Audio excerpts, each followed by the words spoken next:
Canarias al Día. Patrocinan este programa McDonald's. Grupo número 1. Anatomía Patológica. Red Canaria. Egatesa. Multicentro Comercial El Trompo. Mogán Mall. Red Canaria. Laboratorio. Seguros DKV. Faicanes. Vivir sin plagas.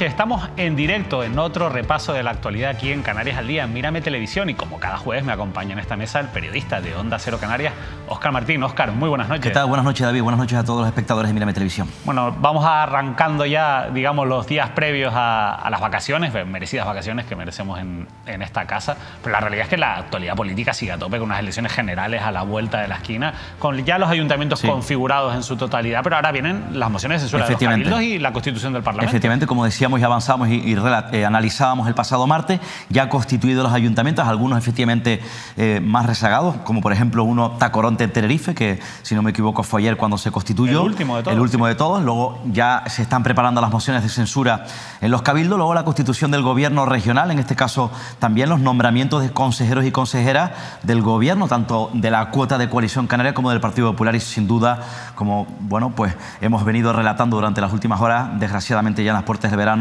el drama del fenómeno migratorio que luego nos tiene a todos tremendamente preocupados y entristecidos, insisto, porque todavía Canarias sigue recibiendo, sigue siendo una puerta de entrada, en este caso, de embarcaciones con migrantes a bordo que en el camino se dejan la vida y, sobre todo, lamentando el hecho de que hayan sido menores. Hoy hablaremos, por supuesto, como no puede ser de otra manera, de ese drama humanitario que seguimos viviendo en la ruta canaria, también el que se está viviendo en el Mediterráneo, pero la ruta canaria en las últimas horas ha sido realmente terrorífico. Nosotros hablaremos de eso al final del programa, pero antes vamos a hablar de otro asunto que ha sido también caballo de batalla de Mírame Televisión como medio de comunicación, intentar hacer nuestra función de medio de comunicación para darle voz y visibilidad a aquellas personas dependientes que han sufrido el drama de no poder acceder a esa prestación por la dependencia, o de hacerlo con muchísimo retraso, incluso de todas esas familias que han visto cómo sus seres queridos fallecen esperando por la dependencia. Hemos hablado muchísimo de dependencia, hemos preguntado mucho por la aplicación de la ley de dependencia, e incluso hace un año en esta misma mesa le preguntábamos al presidente del Gobierno de Canarias, Ángel Víctor Torres, por los entonces muy malos todavía datos de dependencia en Canarias. Quiero que escuchen la respuesta que nos daba el todavía hoy presidente del Gobierno autonómico. Hemos resuelto un problema, y era de incluir más recursos humanos fundamentales para hacer las valoraciones, y los datos de enero, febrero y marzo acreditan que se ha pisado el acelerador. Y por tanto, no me comprometo al final de este año a venir, porque los datos serán absolutamente distintos. Vamos a darle la vuelta a esta situación. En el mes de marzo han sido más de 1000 las resoluciones que se han podido resolver, y eso es, no habíamos pasado de 500 en un mes, hemos doblado en un mes, y por tanto vamos a un ritmo que pueda hacer que Canarias, lo veremos este año, se coloque en el ritmo adecuado con respecto a una ley que también tenemos hándicaps, y los hándicaps han sido fundamentalmente de años en donde fueron retirados fondos para la dependencia pública mientras se incentivaba los centros de residencia para mayores privados. Vamos a darle la vuelta a esa situación. Canarias siempre a la cola en la resolución de prestaciones a nivel nacional. Pues bien, ayer conocíamos los últimos datos ya actualizados del mes de mayo, y el resumen que, por ejemplo, hacía Canarias 7 nos sirve para visibilizar esta nueva realidad, la dependencia en Canarias, de ir los últimos a media tabla. El sistema cierra mayo con 14.598 personas más recibiendo la prestación que en el mismo mes de 2019, y reduce el limbo en un 36,6%. Sigue habiendo indicadores, por supuesto, negativos. Seguimos estando en tiempos por encima de la media nacional y, por supuesto, por encima de ese plazo marcado por la legislación, pero la realidad es que, como decía el Canarias 7, hemos pasado de estar los últimos, algo a lo que nos habíamos acostumbrado prácticamente desde la aprobación de la ley, a estar, bueno, a media tabla. No sabemos si esto es una buena noticia, todavía queda muchísimo trabajo por hacer, pero para hablar de todo ello vamos a saludar en directo a esta hora de la noche a Marta Arocha, que es la directora general del Gobierno de Canarias de Dependencia y Discapacidad. Además, desde hace poco más de un año, desde casi cuando teníamos esa entrevista con el presidente, con Ángel Víctor Torres, así que parte de responsabilidad tiene en este cambio en la tendencia, o por lo menos en las cifras de la dependencia en Canarias. Marta Arocha, muy buenas noches. Hola, muy buenas noches. Marta, ¿satisfecha con estos datos que conocíamos estos días? La verdad que sí, la verdad que me voy satisfecha. Ha sido un año escaso el que he estado en la dirección general, pero creo que se ha hecho un gran trabajo. Gracias, por supuesto, al personal de la Dirección General. Y bueno, la evolución está ahí y sí, la verdad que me voy bastante satisfecha con el trabajo y la verdad que ha sido una experiencia maravillosa, con pena, porque estaba completamente convencida de que en este 2023 podíamos terminar con esa lista de espera, como decía José Manuel Ramírez, el presidente de la Asociación de Directores y Gerentes a nivel nacional. Pero bueno, me voy satisfecha y esperando de verdad y vamos a estar muy vigilantes para que esta evolución continúe y lleguemos a la plena atención en dependencia en Canarias. Por tanto, es ambicioso un poco lo que comenta Marta, conseguir acabar con la lista de espera, que prácticamente se resuelva y que todo el mundo que tenga derecho a la prestación la reciba en un tiempo, digamos, acorde con lo que, al menos con la media nacional, y si puede ser con lo que marca la ley.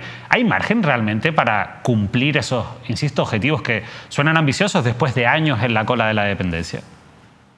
La evolución así lo indica y los expertos también lo dicen y bueno, y yo que he estado ahí en la dirección general pues también lo sé, ¿no? La evolución nos dice, por ejemplo, en 2019 pues se daban 1.752 PIAs, en 2020 1.680, en 2022 ya saltamos a 7.910. Y ahora mismo ya en 2023 en datos interanuales pues ya vamos por 8.900. Yo creo que sí, de hecho cuando comparamos la lista de espera vemos como ya en PIA solamente tenemos, solamente que son muchísimas personas, pero ahora mismo actualmente hay 5.000 personas que pueden perfectamente ser atendidas en este año. Es verdad que siguen entrando solicitudes, es verdad que esa lista de espera se sigue llenando también con las resoluciones de grado que vamos dando. No olvidemos que en Canarias tenemos un procedimiento que consta de 2 fases, los grados y los PIAs, pero bueno, yo sí que estaba plenamente convencida de que íbamos a poder terminar con esa lista de espera y bueno, me voy con la tristeza, ¿no?, de que no he podido culminar el trabajo, pero sí satisfecha con el enorme esfuerzo que hemos hecho y bueno, y con el reconocimiento de estos datos, ¿no?, que son importantes. Además, no solo ha sido un crecimiento importantísimo en la evolución de grados y de PIA, sino también hemos conseguido aumentar las cantidades económicas de las prestaciones económicas. No olvidemos que en la anterior crisis el gobierno del PP bajó todas esas prestaciones económicas y nunca se habían incrementado. Hemos conseguido incrementarlas gracias al enorme esfuerzo que hizo el Gobierno de Canarias y también gracias a la financiación extra que llegó del Estado y hemos podido, por ejemplo, en las prestaciones económicas para cuidados al entorno familiar pasar de 387 euros a más de 500 o en las prestaciones vinculadas al servicio de 715 a 800 o incluso en el incremento también de los precios plaza de las residencias, ¿no? En atención residencial hemos casi aumentado en 1.000 euros, pasando de 1.200 a 2.200 el precio plaza y creo que ha habido una mejora considerable en la dependencia, no solo en ese crecimiento de número de personas atendidas, sino también en una calidad de los servicios, ¿no? El incrementar esos precios y conseguir dejar a las empresas y a las entidades que se dedican al sector con precios mercado, con precios ajustados realmente a las necesidades, pues supone una mejora en el trato a las personas dependientes y también una mejora en la calidad del empleo y en una mayor capacidad de las empresas para poder contratar personal, ¿no? Solo en este último año, en materia de dependencia, Canarias ha creado más de 2.500 puestos de trabajo, por lo tanto, la dependencia es importante, yo siempre lo digo, no solo porque atendemos a personas, que por supuesto y es lo principal, sino también porque es un motor importante de generación de empleo que debemos utilizar en Canarias. Marta, lo cierto es que esos datos son objetivos, están ahí, pero también es verdad que hay un dato que es objetivo y es que en Canarias, lo que se resuelve en esas dos fases que antes explicaba, se tardan 847 días. Estos son 2 años y 3 meses. Estamos muy por encima de la media nacional y, por supuesto, muy por encima de lo que marca la legislación, la ley de dependencia. ¿Qué tiene que pasar para que no sea un drama seguir esperando por la dependencia? Porque al final, por mucho que haya más resoluciones, por mucho que estén mejorándose las inversiones, que se contrata más personal, 2 años y 3 meses sigue siendo un tiempo que es completamente inhumano para una ley de dependencia que intenta acabar, pues en este caso, y dar autonomía a muchas personas vulnerables. Realmente, ¿qué tiene que pasar, Marta? ¿Cuánto personal hay que contratar? ¿Qué inversión hay que hacer para poder reducir esa lista de espera? Efectivamente es uno de los datos que todavía tenemos que mejorar, pero sí quiero decir que lo estamos mejorando. Partimos de más de 1.000 días de lista de espera y en un año hemos bajado casi 300 días. Por lo tanto, el trabajo sigue siendo el mismo, es decir, a medida que vayamos atendiendo a un mayor número de personas, los tiempos de espera necesariamente bajarán.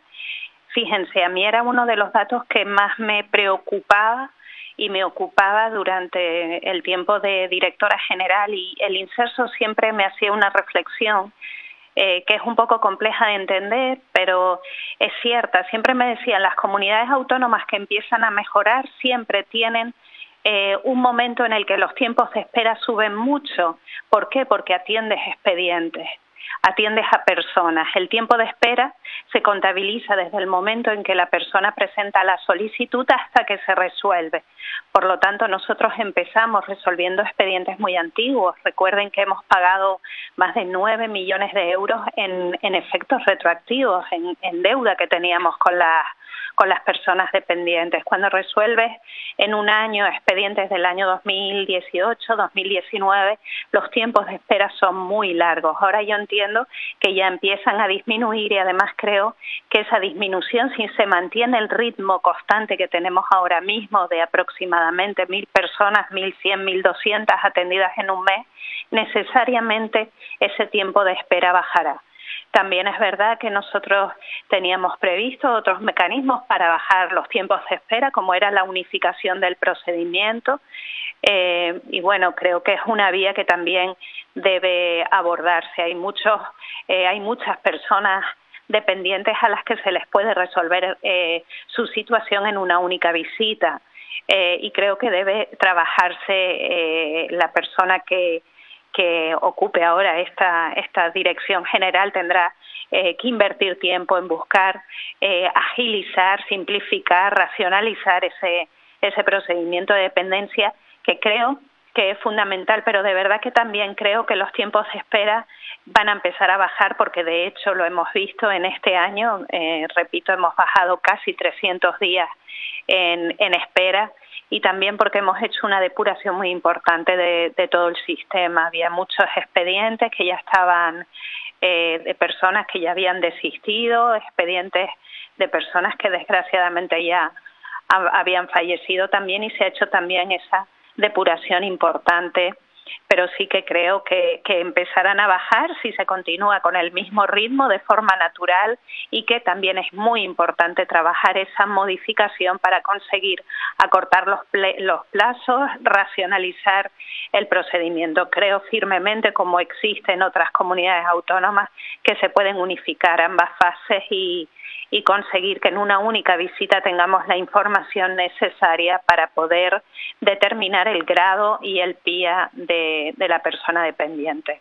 Óscar. Sí, señora Arocha, muy buenas noches. Estaba viendo una cifra, un dato que es demoledor, que evidentemente visualiza el tremendo drama de la dependencia. Concretamente un dato, 1.537 dependientes murieron en Canarias en 2021 sin ser atendidos. Luego esto es terrible, esto es inhumano y esto es lamentable. Yo no sé si le correspondía a usted esa responsabilidad, pero sí que es verdad que son datos demoledores, además que hemos conocido durante los últimos años en Canarias. Hay algunas voces, señora Arocha, que apuntan que el principal problema de la dependencia, evidentemente que ha estado bloqueado, ahora sí que ha avanzado, y además yo aprovecho para felicitarle por esa labor, se debe, según apuntan algunas voces, que no se han creado plazas residenciales, que es el principal problema, y que no se firmaron convenios con todos los ayuntamientos para la ayuda a domicilio, aparte de la escasez de personal, y que por otro lado también se han producido contrataciones temporales. Esa es la realidad, esos son los principales obstáculos, insisto, que evidentemente han provocado que la gestión no sea tan eficaz como se exige o como exigen los familiares de los dependientes. Totalmente de acuerdo.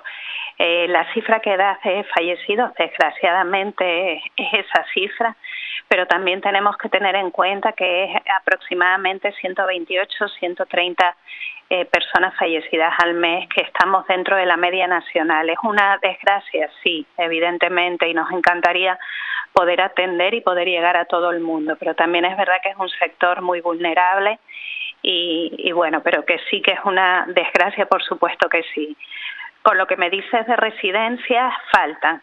Canarias históricamente está por debajo de la media del número de plazas residenciales que tiene que haber y de las que hay en el resto de España. Por lo tanto, es cierto que hay que construir plazas, hay que echar para adelante ese famoso plan sociosanitario que se quedó ahí un poco a medias porque tuvo muchos problemas de aplicación, ya que la intervención pues ponía ciertos reparos porque entendía que no era un plan en sentido estricto. Bueno, ya han habido bastantes problemas con eso, pero sí es verdad, y yo siempre me lo habrán oído defender, que aparte de esa creación de plazas, que por supuesto es necesaria y de haber continuado en la Dirección General, era una apuesta que tenía y además un mandato del presidente Ángel Víctor Torres, que en la próxima legislatura ya me había dicho que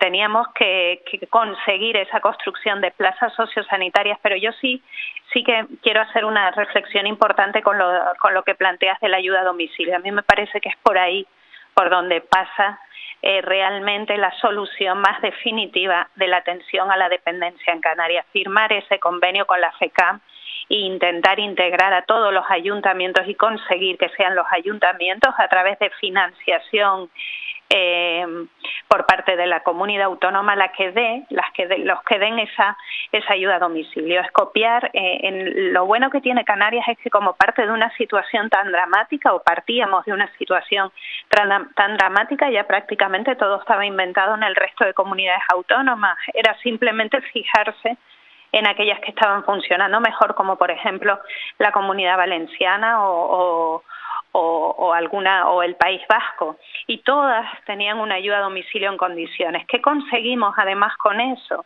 Mantener a las personas en su entorno el mayor tiempo posible y en las mejores condiciones, que no es otra cosa que la propia filosofía de la ley. Las personas dependientes quieren seguir estando en su casa, los familiares quieren que las personas dependientes sigan estando en sus domicilios, y eso se conseguía con buenas ayudas a domicilio. Las personas, las familias, prefieren mantener al dependiente en su casa, pero necesitan evidentemente una ayuda, ¿no? Un centro de día. Yo siempre he dicho que para mí la fórmula perfecta es un centro de día que les ayude por la mañana a estar activos, a hacer actividades mentales, físicas, y una buena ayuda a domicilio que les permita mantenerse en el entorno durante el mayor tiempo posible. Creo que es lo que nos gustaría a todos que nos hicieran, ¿no? Cuando llegáramos a ser personas dependientes, mantenernos en nuestras casas en las mejores condiciones y ayudando pues a las personas que nos cuidan.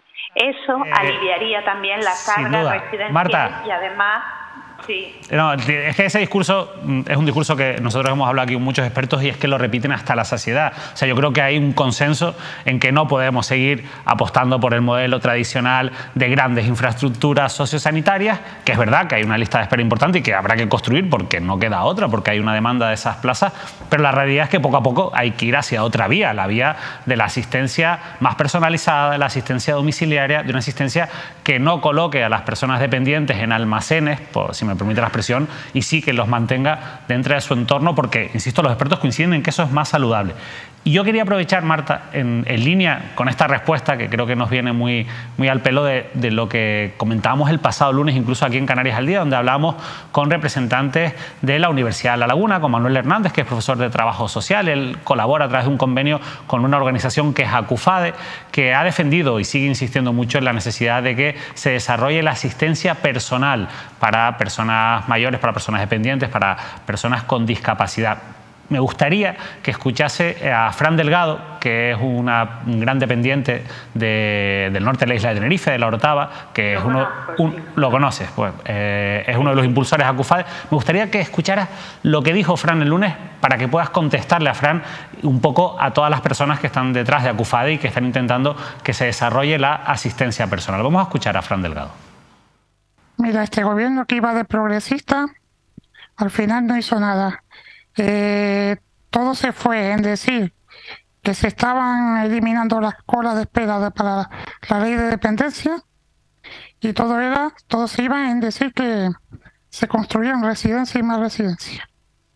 Y de Marta Rocha, que esperábamos mucho, pero al final tampoco hizo nada como su anterior cargo, Miguel Montero Naranjo.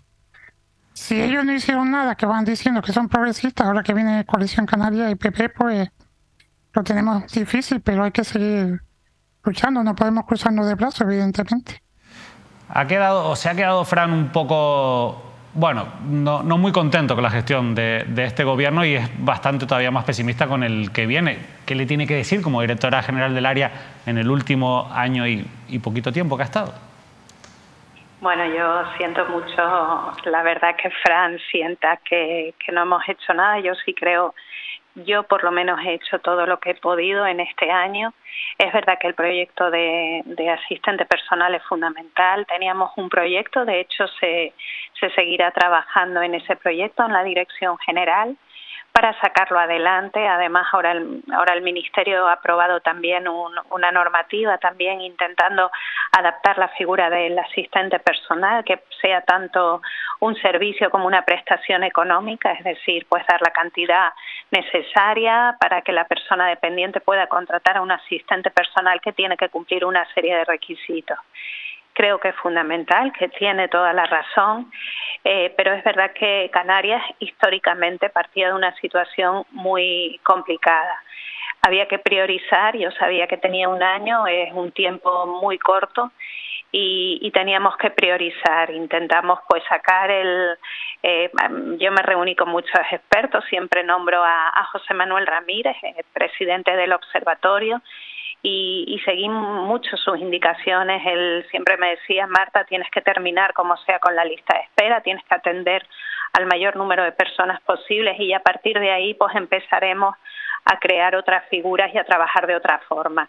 Es verdad que en este año yo he estado muy centrada en atender al mayor número de personas, en reconocer los derechos al mayor número de personas y evidentemente, y tiene Fran toda la razón, queda mucho camino por recorrer, quedan muchas figuras importantísimas que poner en marcha en Canarias, pero desgraciadamente a mí pues no me dio tiempo de culminar todo lo que me hubiese gustado.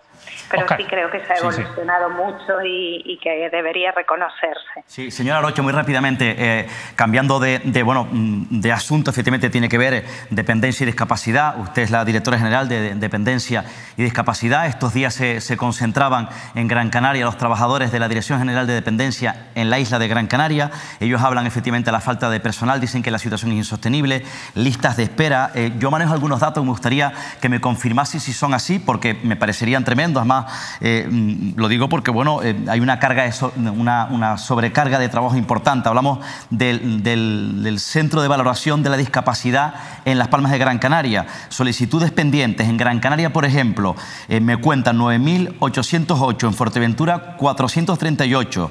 Me refiero a las solicitudes pendientes. Centro de Valoración de Discapacidad en Las Palmas. Eso no son datos oficiales, esos son datos que está dando una representante sindical.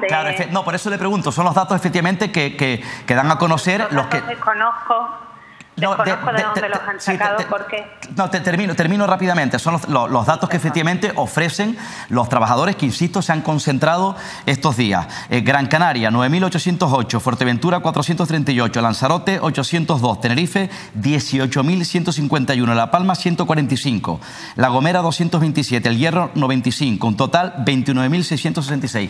¿Son ciertos, señora Arocha, estos datos? ¿Esta es la realidad, sí o no? No, yo entiendo que esos datos no son oficiales, yo no sé de dónde han sacado esos datos. Esas manifestaciones que se están haciendo puntualmente de algunos trabajadores, porque no es la totalidad de los trabajadores de los centros base, están dirigidos por una persona de Intersindical Canaria, que además también ha sido candidata al Ayuntamiento de Las Palmas por Drago, por la formación política, y la verdad que no entiendo muy bien de dónde ha sacado esos datos. Ojo, no quiero decir que la situación de los centros base sea fácil. No lo es una situación compleja, falta muchísimo personal, se ha intentado dotar de un mayor número de personal, pero por ahora no ha sido posible. La parte de personal en todas las consejerías la lleva la Secretaría General Técnica, ella está intentando dotar los centros base de más personal. Es difícil encontrar médicos para dotar a los centros base. Los centros base se forman por equipos de trabajo que están formados por médicos, trabajadores sociales y psicólogos. Está siendo muy difícil encontrar médicos para poder crear más equipos de trabajo en los centros base, y además eso se ha unido a un nuevo programa informático, el Varedi, que es un programa para determinar el grado de discapacidad que se ha puesto por parte del Ministerio en todas las comunidades autónomas, además en el mismo momento. Y bueno, en algunas provincias pues está teniendo un poco más de dificultad a la hora de ponerse en marcha. A ellos se formó un equipo que se trasladaron a Gran Canaria, a Madrid, perdón, un equipo se trasladó a Madrid y ese equipo ha venido a formar al resto. Está siendo un momento delicado y complicado, pues porque se está uniendo varios factores a la vez en los centros de discapacidad. Es verdad que hay que agilizarlo, es verdad. Y yo lo que defiendo no es que se contrate a más personal, sino que se creen estructuras estables con personal estructural y no personal temporal que va y viene, al que hay que formar cada vez que se va y vuelve otro, sino modificar la RPT y crear una estructura estable en ambos centros base, tanto en el de Gran Canaria, en el de Las Palmas como en el de Tenerife, ¿no? Y bueno, pues se les ha mezclado pues esa entrada en vigor del Real Decreto 888 pues con la falta de personal y el miedo a iniciar estos nuevos procedimientos que siempre, pues después de haber estado durante muchos años trabajando con un mismo baremo, pues siempre da un poco de vértigo esos inicios, ¿no? Creo que está siendo eso unido, pues también me imagino que a todo este cambio político que hay en este momento, que siempre para las direcciones generales y para el personal de las administraciones públicas siempre supone como una dificultad añadida. Marta, Óscar, no sé si querías preguntar, pero tiene que ser muy rápido. No, rápidamente. Cuando habla de esa persona de un sindicato que se presentó a un partido político, ¿a quién se refiere? A Yolanda Cívico. Yolanda Cívico, lo saben todo el mundo, pero vamos, que es muy respetable, es una sindicalista, por supuesto, a la que yo le tengo todo el respeto del mundo, pero bueno, que es la que creo que está impulsando pues todo este movimiento. Es lo que yo opino. Que ojo, que no tengo yo ningún problema con ningún sindicato. Me parece que están evidentemente reivindicando sus derechos. Los derechos que reivindican además son efectivamente justos, y es verdad pues que hay que mejorar las condiciones de los centros base. Eso es incuestionable. Por supuesto que sí. Marta Arocha, de verdad, muchísimas gracias por habernos atendido. Nos hemos extendido un poquito más de lo habitual, pero la verdad es que nosotros le agradecemos, era necesario. La dependencia es un asunto muy complejo. Yo aprovecho para invitarle con calma a una entrevista ahora que termina ya la legislatura en el Parlamento de Canarias, termina ya este ejecutivo que todavía sigue con Ángel Víctor Torres a la cabeza, con el cambio de gobierno, una vez que se constituya el nuevo Parlamento, para hablar con calma de dependencia. Yo sé que usted ahora está también en una carrera electoral de cara al 23 de julio como candidata al Senado, pero en cualquier caso, nosotros, si le parece, vamos a hablar aquí de dependencia, que es algo que podemos dedicar mucho tiempo y que la gente seguro que agradece que haya políticos que por lo menos den la cara para intentar explicar los datos cuando mejoran, pero también los datos cuando siguen siendo malos o cuando hay reivindicaciones, como le ha preguntado Óscar, desde las delegaciones sindicales. De verdad, muchísimas gracias, Marta Arocha. Yo estaré encantada porque de verdad que me apasiona. Yo tengo que reconocer que este año profesionalmente ha sido el año más bonito de mi vida, y agradecer, y lo haré 1000 veces, el esfuerzo tan importante que hace el personal de dependencia, que hay que cuidarlo, que hay que mimarlo, porque ellos son los reales, los artífices reales de que esto empiece ya por fin a funcionar. Pues Marta Arocha, de verdad, muchísimas gracias. Nosotros seguimos en directo aquí en Canarias al Día del Repaso. Preguntaba a Óscar Martín por esa situación de los centros base, en este caso del centro base de Las Palmas de Gran Canaria. Quiero que vean este titular. Lo hemos cogido, es una nota de prensa, pero lo hemos cogido del periódico La Vanguardia. Intersindical ve en situación crítica al Centro de Valoración de Discapacidad. Intersindical Canaria ha denunciado este martes la crítica situación de escasez de personal y de precarización del servicio en el Centro Base de Valoración de la Discapacidad del Gobierno de Canarias, en una situación de la que responsabilizan al equipo saliente de la Consejería de Derechos Sociales. La directora general de Dependencia y Discapacidad es Marta Arocha, con la que acabamos de hablar, y quien denuncia esto y a la quien nombraba Marta Arocha es Intersindical Canaria principalmente, y su delegada sindical, Yolanda Cívico, a quien vamos a saludar en directo también a esta hora de la noche. Yolanda, muy buenas noches, gracias por estar con nosotros. Hola, muy buenas noches. Le preguntaba al compañero Óscar Martín a Marta Arocha por esas reivindicaciones que están haciendo desde Intersindical Canaria. Creo que ha podido escuchar la respuesta. Me gustaría saber su opinión.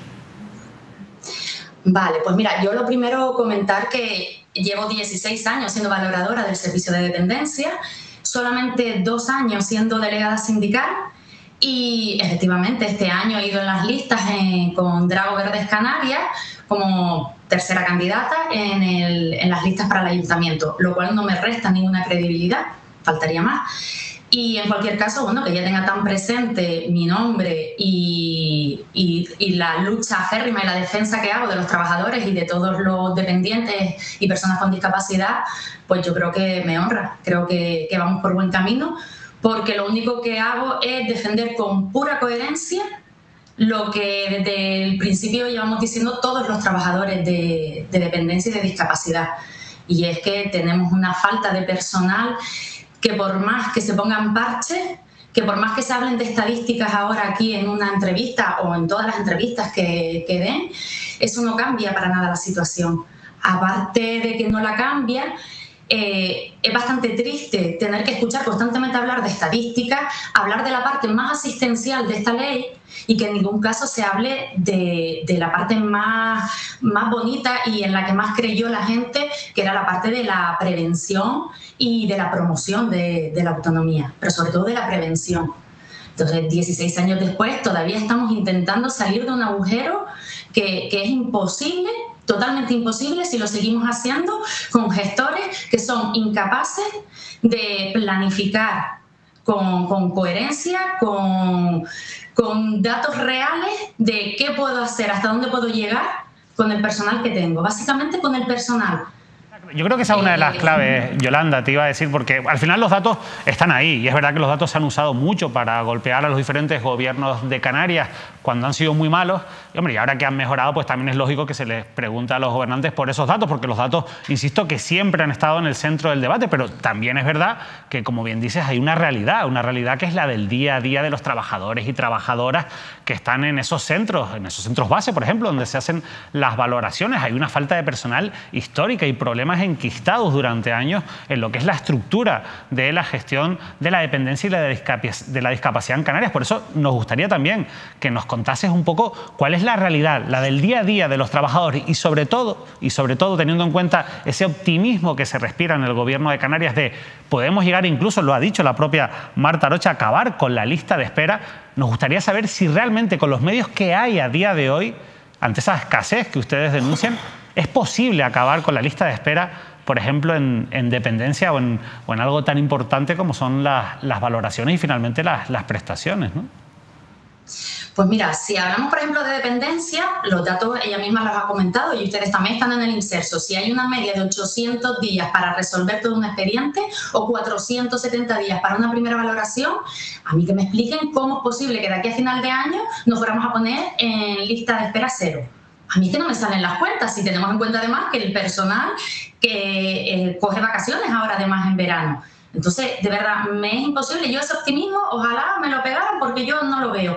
Y en el centro base, ahora mismo, hay un montón de trabajadores que están de baja. Hay trabajadores que están pidiendo traslado.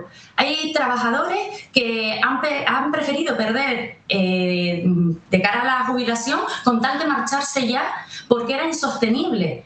Y era insostenible, entre otras cosas, porque desde hace 2 años, con un jefe de servicio que es designado por los gestores políticos, por los representantes políticos, son jefes de confianza, ven que no llegan a disminuir esas ratios, esas cifras, esas listas de espera, ven que el personal manifiesta sobrecarga, incluso casos de sentirse acosados, y aún así no se les quita. Pues entonces yo no sé cómo pretenden llegar a esos datos, de verdad, ¿no? Y esto es puramente objetivo. No es por ser delegada sindical, que además, insisto, desde hace 2 años, trabajadora desde hace 16, desde el minuto 1 de dependencia, con lo cual tengo una experiencia, creo, que es como para tenerla en cuenta. Además, Marta, cuando se incorporó, tuvo una reunión con los valoradores, una única reunión, todo se ha dicho, y en esa reunión ella pretendía, venía para hacernos una propuesta, y he de decir que nosotros no la aceptamos y no se nos obligó. Y es verdad que en ese momento lo que se les manifestó fue, desde tu posición, sé que vas a hacer todo lo posible por mejorar esto, y es verdad que lo ha conseguido mejorar. No hemos llegado a unos resultados óptimos, pero es cierto que lo ha conseguido mejorar. Pero yo también le decía, desde mi posición voy también a intentar hacer lo mismo. Yo no sé la manía que tienen de ver a los sindicatos como enemigos, cuando realmente estamos aquí para decir, oye, ustedes vienen de paso, vienen ahora y no saben la trayectoria, no saben lo que se ha hecho anteriormente y que ha resultado negativo y cuáles han sido las experiencias o los proyectos pilotos que se han puesto en marcha y que sí dieron buenos resultados. Pues venga, vamos a sentarnos y junto con los técnicos, con los propios trabajadores, vamos a evaluar cuáles son las estrategias que entendemos que van a ser las más idóneas, contando aún con los recursos que sabemos que van a tener, porque tontos no somos. Y mientras no se amplíe la plantilla, cualquier cosa que se haga van a ser parches. Cualquier cosa que se haga va a ser a través de contratos temporales. Va a tener que ser volver a formar a personal, esperar a que después estos se marchen. Es más de lo mismo. Y nosotros somos conscientes de eso. Pero aun con esa podemos aportar mucho. Pero luego se nos deja totalmente al margen a los trabajadores y a los representantes de los trabajadores. A mí no me parece nada inteligente. Óscar. Sí, señora Cívicos, muy buenas noches. Hablaba usted de personal en el centro base de Gran Canaria, de Las Palmas de Gran Canaria, personal que está de baja. Pero ha hablado, entiendo que por la sobrecarga, digo yo, ahora le planteo, le pregunto, pero ha hablado de que hay trabajadores que se han sentido acosados. ¿A qué se refiere concretamente? ¿Nos puede aportar algo más de información? Bueno, sí, hay trabajadores, por parte, la sobrecarga viene sobre todo porque en estos últimos meses, verdad que se han dado varias circunstancias a la vez, como por ejemplo que se haya aprobado un nuevo decreto y que durante un tiempo estuvieron trabajando con los 2 decretos a la vez y eso suponía a veces instrucciones contradictorias, luego ya se quedaron con un solo decreto y con el nuevo, pero sí que es verdad que siguen llegando instrucciones nuevas y borradores que todavía están pendientes de publicar. También tienen un nuevo sistema, un nuevo aplicativo informático que pues eso requiere formación, además una formación amplia para que pueda funcionar bien. Y luego está el tema de verse un poquito acosados o culpabilizados porque no vaya bien el servicio, porque los resultados no son los esperados y entonces lo que se hace es, de alguna manera, pedir que los trabajadores sean los que sean proactivos, que sean creativos y que intenten solucionar lo que los propios directivos o gestores políticos no son capaces de hacer. manera, ¿se han sentido, hay trabajadores que se han sentido presionados por parte de los superiores? Sí, a nosotros como organización sindical lo que nos manifiestan los trabajadores, y tenemos documentación, es que se sienten un poco presionados, que se han sentido a veces coaccionados, y nos aportan desde correos electrónicos y nos cuentan experiencias, situaciones que han vivido. Y luego también, pues todo eso hace que entre el propio personal pues se creen situaciones tensas, y eso es lo que nos han manifestado. ¿Y ese episodio, esa realidad que denuncia, se la han trasladado a Marta Arocha en algún momento? A ver, Marta sabe que habían problemas en el servicio, problemas de coordinación con el jefe de servicio, y de hecho ella estuvo presente en una asamblea que se hizo con los trabajadores. Asamblea que además se organiza porque los trabajadores así lo demandan a esta organización sindical.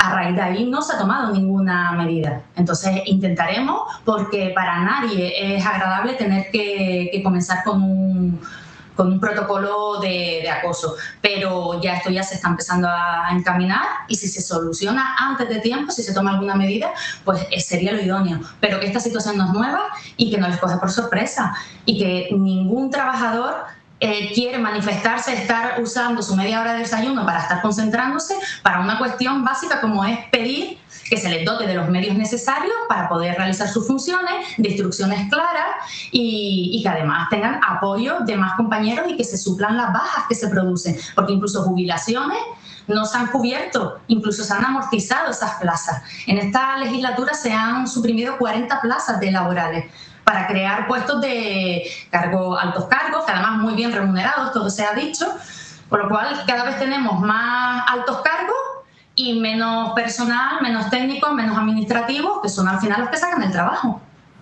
Bueno, Yolanda, la verdad es que nosotros vamos a seguir dando voz a los altos cargos, pero también a los representantes de los trabajadores y trabajadoras, porque la verdad es que para poder entender bien cómo funciona el día a día de la dependencia y de la discapacidad en Canarias es fundamental conocer cuál es la situación laboral de esos trabajadores y trabajadoras. Nosotros hoy nos hemos hecho eco de esa reivindicación de ustedes desde Intersindical Canarias. Hacen falta más personal, y sobre todo para que los espectadores también saquen sus propias reflexiones. ¿Realmente es realista decir que se va a acabar con la lista de dependencia cuando los sindicatos están denunciando la situación precaria que tienen, por ejemplo, en los centros bases de valoración de la discapacidad en Las Palmas de Gran Canaria, por ejemplo, que es lo que ustedes se están centrando? Bueno, pues todo eso yo creo que ayuda a que la gente tenga la perspectiva lo más abierta posible, y nosotros agradecerle, Yolanda, que haya estado aquí y que por supuesto siga defendiendo los derechos de tantos trabajadores y trabajadoras tan necesarios como son los que gestionan algo tan importante como son las valoraciones y después también las prestaciones de la discapacidad y la dependencia, ¿verdad? Muchas gracias. A ustedes por invitarnos, y desde luego que sí, que seguiremos dando voz tanto a los trabajadores como a la ciudadanía. Pues muchas gracias. La verdad, Óscar, una situación bastante difícil, ¿no? La de entender la dependencia siempre lo ha sido. Siempre nos perdemos mucho en las grandes cifras que son datos fríos, pero es verdad que, oye, si usamos los datos cuando son malos para criticar al gobierno, no podemos mirar para otro lado cuando son buenos, como en este caso ha habido una mejoría.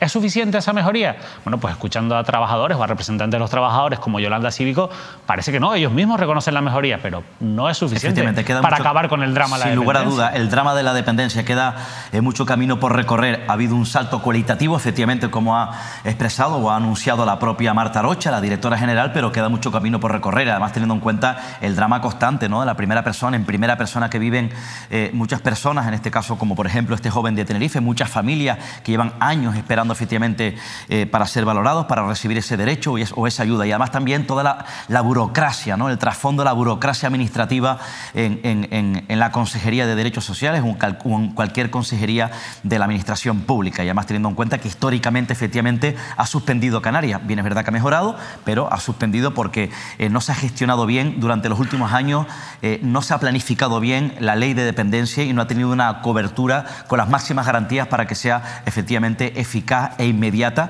y que desde luego favorezca a un número importante de personas y de familias que llevan esperando, insisto, por ese derecho, la ley de dependencia en Canarias. En cualquier caso, le agradecemos a Marta Arocha que haya dado la cara, y sobre todo eso nos ha servido también no solo para escuchar la versión oficial, sino para que le respondiese a Fran Delgado, que estuvo el lunes, como sabes, aquí en Mírame Televisión, y que esas declaraciones tan duras, ¿no?, de una persona que se siente defraudada por este gobierno progresista y que tiene dudas sobre lo que va a pasar a partir de ahora con algo tan importante como la asistencia personal.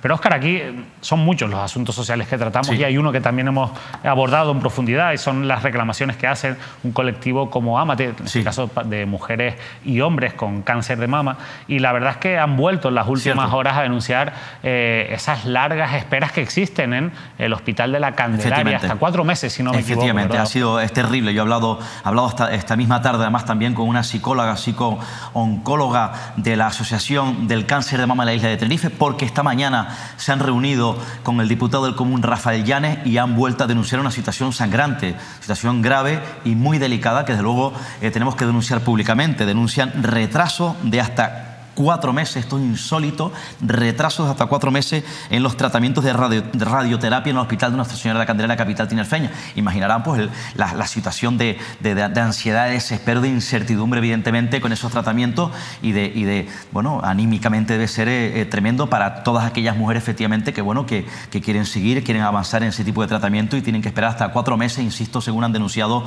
desde este colectivo. El propio Rafael Llanes se ha comprometido en ponerse de inmediato en contacto con la dirección, con la gerente del Hospital de la Candelaria, para evidentemente preguntarle lo que ocurre. Por cierto, ¿qué dice el Hospital de la Candelaria? Efectivamente, el Hospital de la Candelaria, por lo que está contando, efectivamente, es que había un problema, como sabes, ¿no?, que había un déficit en cuanto a los aceleradores lineales, en este caso del propio servicio de radioterapia, que ya lo contamos en su momento, contamos la realidad, además se van cumpliendo las previsiones y, de hecho, bueno, parece ser que lo que informan también es que ya, de hecho, de manera oficial, en esta jornada han trasladado que el Hospital de la Candelaria, insisto, la dirección lo ha anunciado esta misma tarde, ya instala esos 2 nuevos aceleradores lineales para el tratamiento de pacientes oncológicos, que por tanto sería efectivamente un paso importante para acelerar esta lista de espera, por tanto, en este caso, para aquellas mujeres que están esperando efectivamente ese tratamiento de cáncer de mama en la Candelaria. Ahora bien, yo le he planteado, le he preguntado, además también le he contado una noticia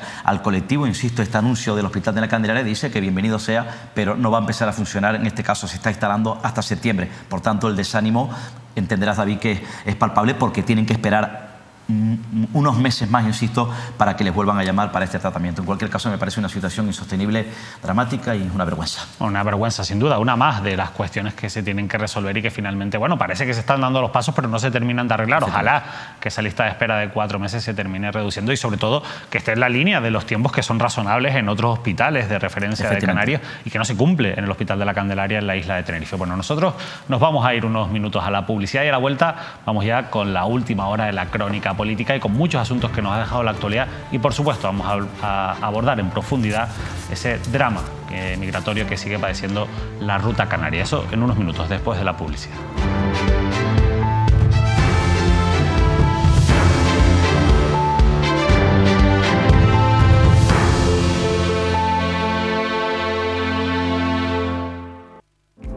Canarias al Día. Patrocinan este programa McDonald's. Grupo número 1. Anatomía Patológica. Red Canaria. Egatesa. Multicentro Comercial El Trompo. Mogán Mall. Red Canaria. Laboratorio. Seguros DKV. Faicanes. Vivir sin plagas.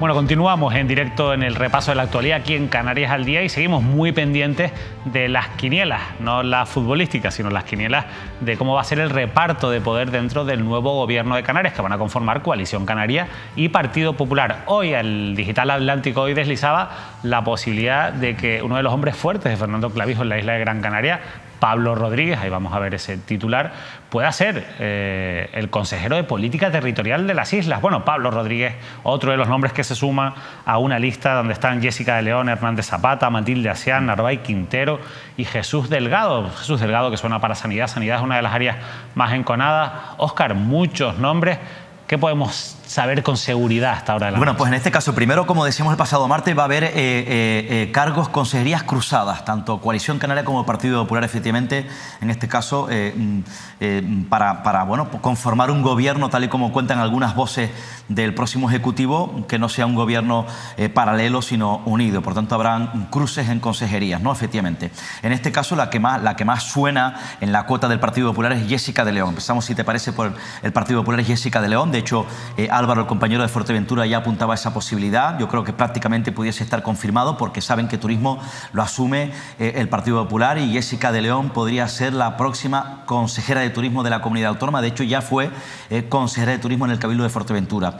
En el Partido Popular suena también otro hombre, y es clave lo que vamos a contar esta hora de la noche. Es Mariano Hernández Zapata, el que hasta hace bien poco era presidente del Cabildo Insular de La Palma, es el presidente del Partido Popular en la isla de La Palma. Lo digo que todas las quinielas apuntan a que la cuota del Partido Popular en La Palma podría ir por la figura de Hernández Zapata. ¿Por qué? Porque además se ha publicado durante las últimas horas que de hecho el propio Hernández Zapata ha renunciado a su acta como consejero de la oposición en el Cabildo Insular de La Palma. Por tanto, me parece claro, efectivamente, una señal, un ¿no? movimiento efectivamente llamativo, y que enciende las alarmas en cuanto a esa posibilidad de que podría aterrizar en el seno del Gobierno de Canarias. Y hay quien apunta, insisto, a la figura de Hernández Zapata como posible consejero de transición ecológica. Saben que en este momento el consejero de transición ecológica en funciones es José Antonio Balbuena, del Partido Socialista. ¿Tú lo ves con más probabilidades, o con más posibilidades, mejor dicho, que el propio Pablo Rodríguez?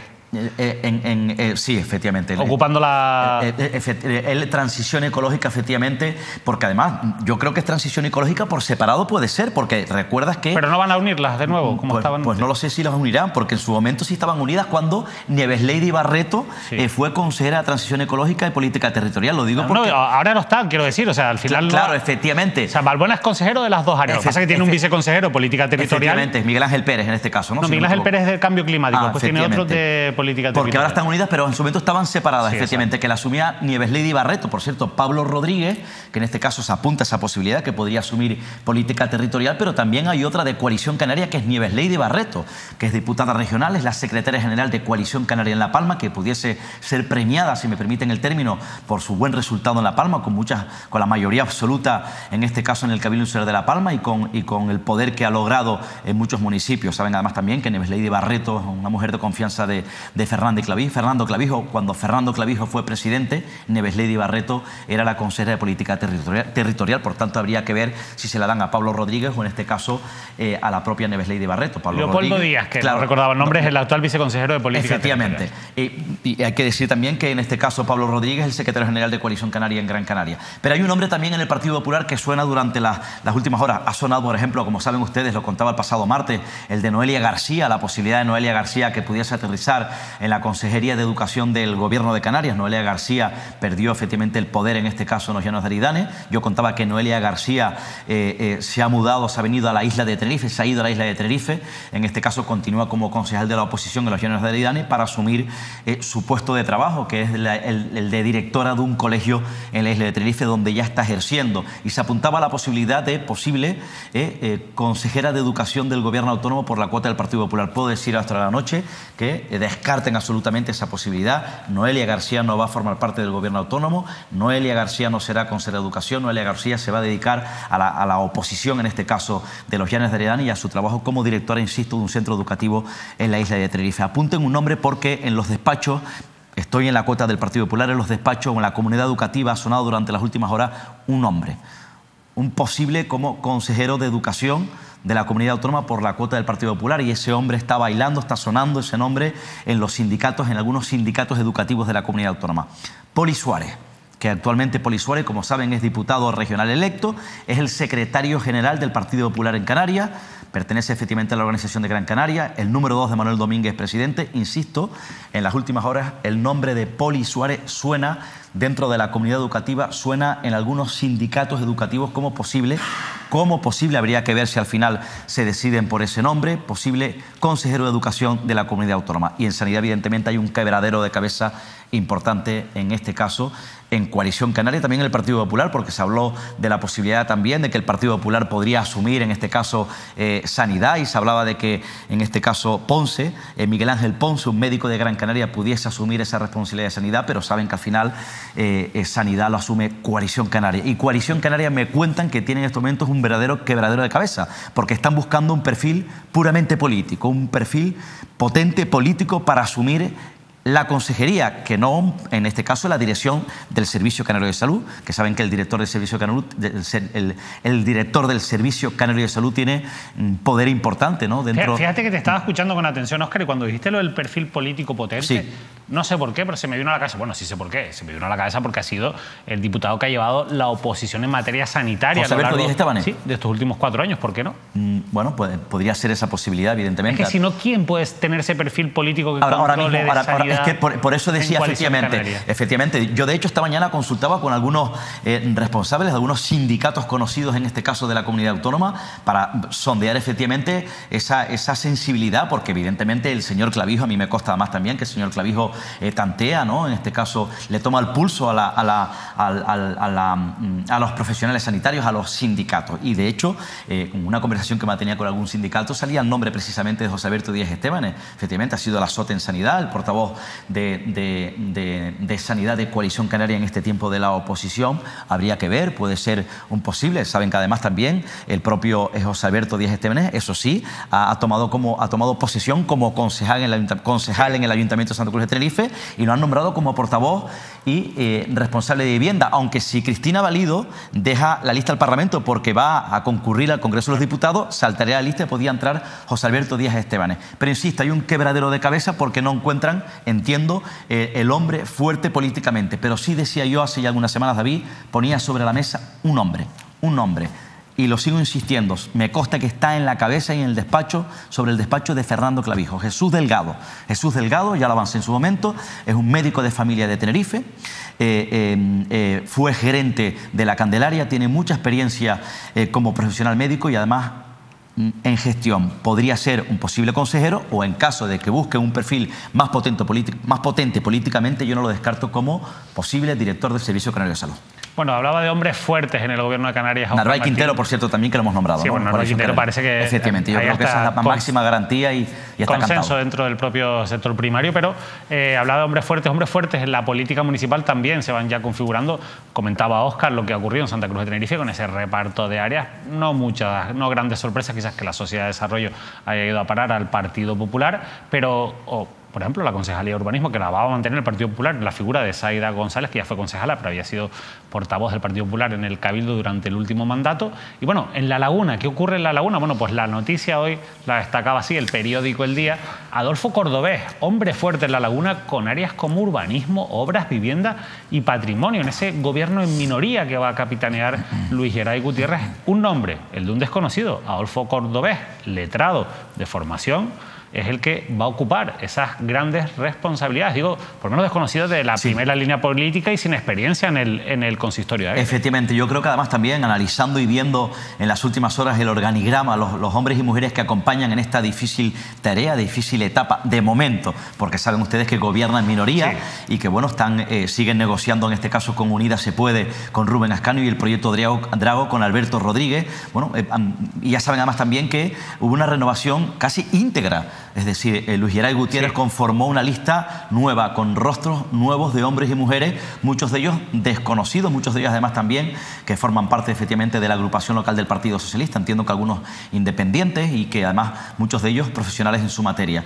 Pero luego el hombre fuerte es sin duda el que acabas de nombrar, que creo que bueno, es su número 2 y será el hombre que lleve el gran peso, porque además también el propio Luis Geray Gutiérrez había anunciado, teniendo en cuenta que gobierna en minoría, que bueno, que ese organigrama estaba dividido en varios bloques. bloques, ¿no? Para repartir áreas en varios bloques, teniendo en cuenta la dificultad, efectivamente, insisto, por ese gobierno en minoría, y no es fácil de esa manera organizar o dar potestad de todas las áreas. Yo creo que al final son todos nuevos, excepto algunos, ¿no? Como por ejemplo Albelo, que Albelo, eso sí... Va a ser el primer teniente alcalde. Claro, que se mantiene efectivamente como primer teniente alcalde, hombre fuerte también muy cercano a la propia figura de Luis Geray Gutiérrez, que hasta hace bien poco venía siendo, en este caso, asumió la concejalía de fiesta, pero venía siendo efectivamente el concejal de Seguridad Ciudadana después del cese o la dimisión de Alejandro Marrero, que llevaba Recuerden que no fue concejal electo desde el principio del mandato, Cierto. que entró después y que poco a poco fue haciéndose con peso, aunque sí que, como dice, es una persona de la confianza del alcalde de Luis Geray Gutiérrez.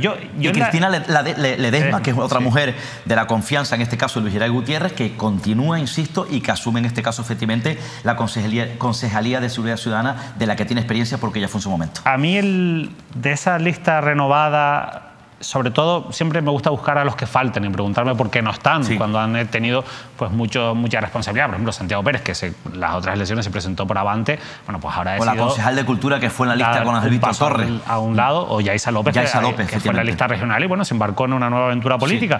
Pero hay un nombre, el de Yosimar Hernández. Concejal de Obras.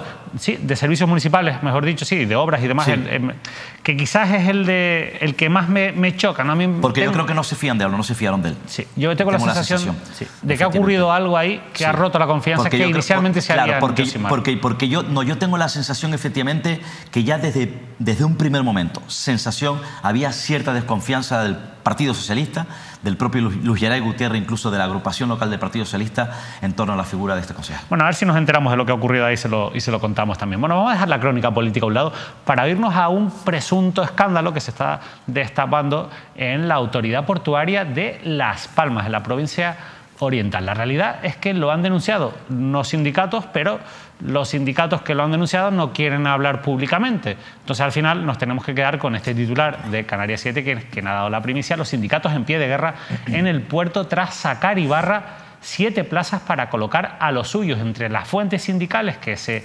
nombran en esta noticia, insisto, nosotros hemos hablado con los sindicatos, en este caso con Comisiones Obreras, que es el sindicato mayoritario, han dicho que no quieren hacer declaraciones sobre este asunto, que no va a haber declaraciones de los sindicatos sobre este asunto y, sin embargo, sí que ha habido declaraciones anónimas de fuentes sindicales al Canarias 7, que, entre otras cosas, señalan que dentro de esas 7 personas que ha colocado, personas afines al presidente de la Autoridad Portuaria de Las Palmas, se encuentra pues la mujer de Chano Franquis, de uno de los pesos pesados del Partido Socialista en la isla de Gran Canaria y consejero de Obras Públicas de la Comunidad Autónoma. Sebastián Franquis, hombre fuerte del Partido Socialista, secretario general del Partido Socialista en Gran Canaria, muy cercano del núcleo duro del PSOE, quiere decir Ángel Víctor Torres, y evidentemente todos aquellos dirigentes que mandan en el PSOE en Canarias, que como saben pertenecen a la cuota del PSOE en Gran Canaria, porque el PSOE en Gran Canaria, ya no está liderado o gobernado en la sombra por los varones del sur de la isla de Tenerife, ya manda el PSOE de Gran Canaria.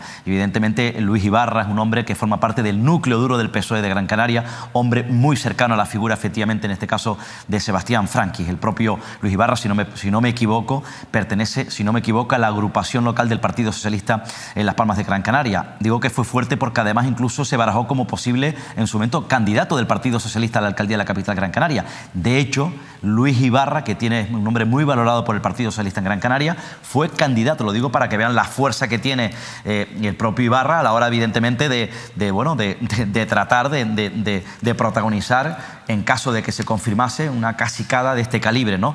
El propio Ibarra fue, recuerdas, David, candidato del Partido Socialista a la presidencia del Cabildo de Gran Canaria. Se marchó, abandonó, de hecho, el Cabildo de Gran Canaria y aterrizó de nuevo a la autoridad portuaria de la capital Gran Canaria. A mí me parece, teniendo en cuenta, o por lo menos ya en principio, viendo esta denuncia, analizando esta denuncia de los sindicatos, que yo entiendo además también que si los sindicatos insinúan o denuncian este tipo de supuestos enchufes o supuestas cacicadas, que son, evidentemente, hay que rechazarlas en todos los partidos, tienen que salir a los medios de comunicación públicamente para dar más detalles, insisto, de lo que están denunciando, cosa que me parece lamentable que no lo hagan. Eso por un lado. Pero desde luego, si ya la retirada, si se va a retirar de esta manera el propio Luis Ibarra, porque saben que ahora pierde ese poder el Partido Socialista, en este caso, tanto en la provincia de Santa Cruz de Tenerife como en la provincia de Las Palmas, las autoridades portuarias ahora corresponden efectivamente a Coalición Canaria del Partido Popular. A mí me parece que terminar de esta manera, por lo menos sembrando este tipo de dudas, que no hay cosa que más más deteste y rechace la ciudadanía, que son los enchufes de amigos, familiares y cercanos, me parece terrible. La verdad es que es una situación, bueno, terrible, porque al final ya hemos contado cuando ocurrió también en su momento en la Autoridad Portuaria de Santa Cruz de Tenerife, con Ricardo Melchor, de presidente de la Autoridad Portuaria, cómo se colocaron a ciertas personas, lo que al final acabó dando pie a una investigación en los juzgados, en la vía penal. Bueno, la verdad es que no son las autoridades portuarias, Óscar, unos centros de trabajo para colocar a personas afines. Deberían estar allí los más preparados. Efectivamente, por cierto, habría que estar atento a la persona, a la figura que pudiese sustituir a Luis Ibarra en la Autoridad Portuaria de Santa Cruz de Tenerife, pero ya apunté en su momento, en Santa Cruz de Tenerife parece que está claro, podría regresar como presidente de la Autoridad Portuaria el actual diputado electo, un conocido del Partido Popular de Tenerife, Pedro Suárez de Vergara. Bueno, y uno de los que fue presidente, en este caso de la Autoridad Portuaria de la provincia de Tinerfeña, estuvo esta tarde-noche aquí en Canarias al Día, en el espacio de la entrevista, Pedro Anatael Meneses. Con él hablamos de su dilatada trayectoria política. Ha decidido dar un paso a un lado después de más de 40 años siendo un militante activo del Partido Socialista en la isla de Tenerife, ocupando importantes puestos de responsabilidad, desde la presidencia de la Autoridad Portuaria hasta la dirección general de la Marina Mercante Española, o en esta última etapa como senador del Reino. Una de las espinas clavadas que se le quedan a Pedro Anatael Meneses es no haber conseguido frenar el puerto de Granadilla. Él, que siempre ha sido una voz crítica, miembro de esa corriente crítica dentro del Partido Socialista llamada Izquierda Socialista, la realidad es que, bueno, ha vuelto a señalar a su propio partido, al PSOE, como responsable de que se haya construido el puerto de Granadilla. Yo me opuse a que efectivamente eso se hiciera y lo llamamos a un congreso y se debatió, lo defendí yo y el porqué. Expuse que no quería que se hiciera. Bueno, lo cierto es que se votó y el partido me dio la razón, el partido, y al final pues yo me quedé contento, pero fíjate tú la fuerza de la vida. Siendo presidente de Canarias, Adán Martín, ¿sí? Y en aquellos momentos Pepe Segura, además, sí, que era, digamos, ya diputado y amigo mío, que era y es, a pesar de todo.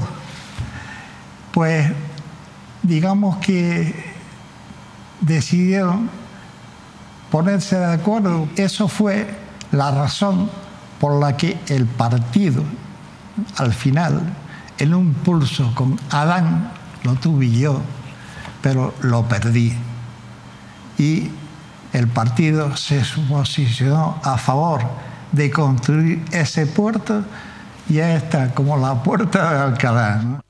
Bueno, como la puerta de Alcalá, defiende Pedro Anatael Meneses que ese puerto hay que por lo menos ya rentabilizarlo una vez que está construido. Esa es una, digamos, de las espinas clavadas. La otra, cuando quiso presentarse a la alcaldía de Santa Cruz de Tenerife y se lo impidieron también en su propio partido. Así lo relataba esta tarde Pedro Anatael Meneses.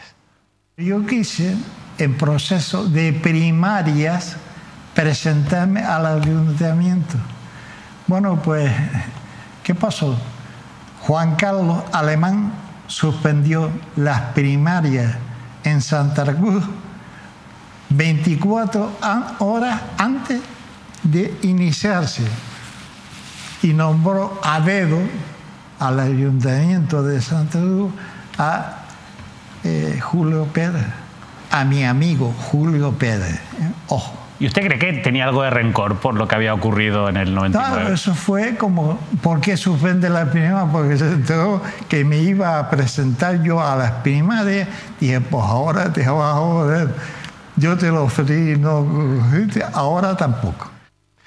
Juan Carlos Alemán le había pedido años antes, junto con Emilio Fresco, a Pedro Anatael Meneses que fuera candidato, justo cuando lo designó Pepe Borrell como director general de la Marina Mercante. Él dijo que en aquel momento pues, prefería ser director general de la Marina Mercante Española que candidato a la alcaldía de Santa Cruz, y parece ser, pues así lo que Pedro Anatael Meneses, que eso se le quedó guardado de manera rencorosa a Juan Carlos Alemán, ya fallecido, un histórico también líder del Partido Socialista. Óscar, historia viva del Partido Socialista en Tenerife. Pedro Anatael Roque, desde luego Meneses Roque. Anatael Meneses es un histórico efectivamente del Partido Socialista de Canarias y de Tenerife especialmente, ¿no?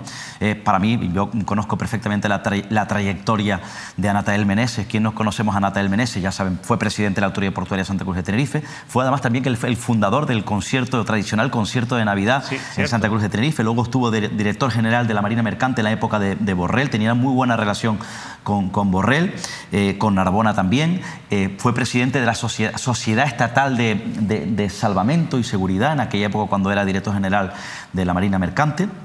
Fue senador, efectivamente. Él, de hecho, sigue siendo senador y llegó al Senado, en este caso, por la renuncia de José Antonio Balbuena. Cuando fue al gobierno, se le cedió el paso al propio Anatael Meneses, cuando en aquella época estaba ya casi retirado de la primera línea política. Fue un gran impulsor, en este caso, de esa corriente del Partido Socialista Ciudadano en contra del proyecto de Granadilla. Y, efectivamente, Anatael Meneses tuvo problemas con algunos poderosos del Partido Socialista en Tenerife y en Canarias, porque no consideraban o no veían con buenos ojos ese rechazo que lideraba con muchos sectores de la sociedad Anatael Meneses, insisto, en contra de algunos argumentos y criterios del Partido Socialista. Fue un hombre incómodo en determinados momentos para ciertos sectores del PSOE. De hecho, Anatael Meneses lideró una corriente alternativa de izquierda o izquierda socialista en Canarias, que era una alternativa de algunos desencantados de cómo estaban dirigiendo algunos poderosos del Partido Socialista en Canarias. Y efectivamente, él se quedó con esa espinita clavada.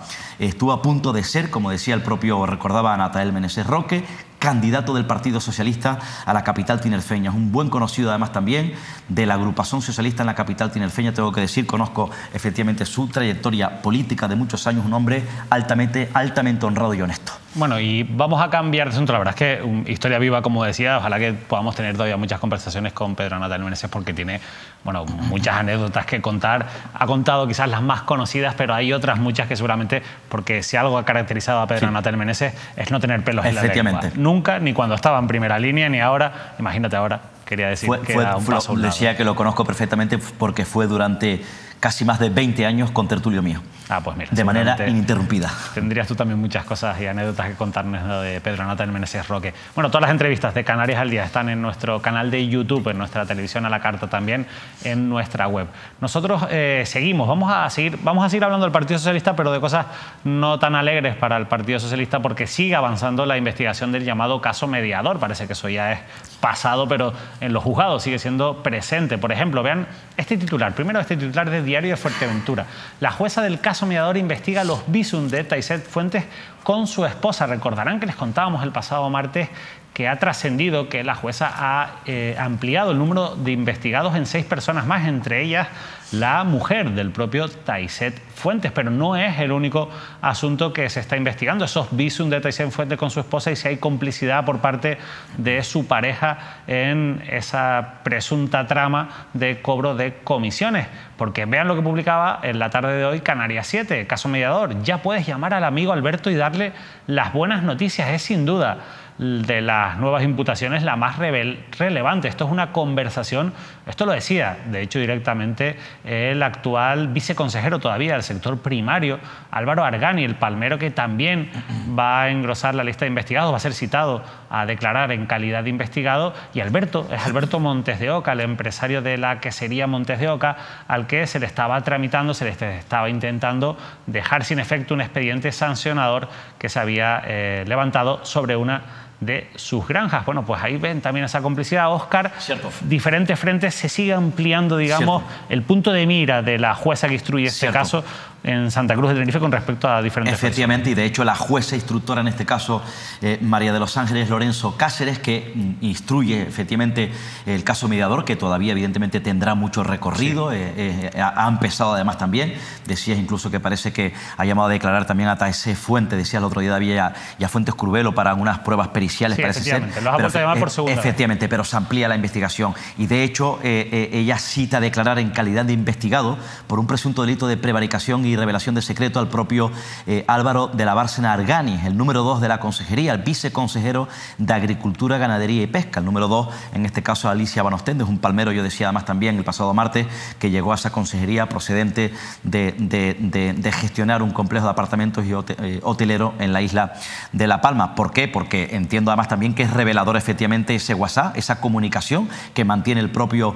de la Bárcena Arganis con el propio Taisé para tratar efectivamente de ayudar a Montes de Oca, este ganadero, y por tanto entiendo que ha considerado efectivamente en este caso, bueno, la propia jueza, que ha podido existir ahí una supuesta cierta o un supuesto, una presunta connivencia política, insisto, con un afectado para tratar de beneficiarle. Por tanto, insisto, por eso llama, repito, al propio de la Bárcena Arganis para investigar por un presunto delito de prevaricación y revelación de secretos, pero también, aparte de algunos técnicos en calidad de testigo, llama, insisto, a una jefa de servicio que parece que es clave en este proceso, por lo menos en este punto de la investigación. Bueno, la verdad que vamos a ver cómo sigue avanzando, pero la realidad es que, sobre todo, las miradas puestas en ese viceconsejero y en esa jefa de servicio, porque son los que tienen la responsabilidad. Especialmente por esa conversación, ¿no?, entre el propio de la Bárcena Arganis y el propio Taisé Fuente en torno a la figura del propio Montes de Oca. Insisto, por eso no solamente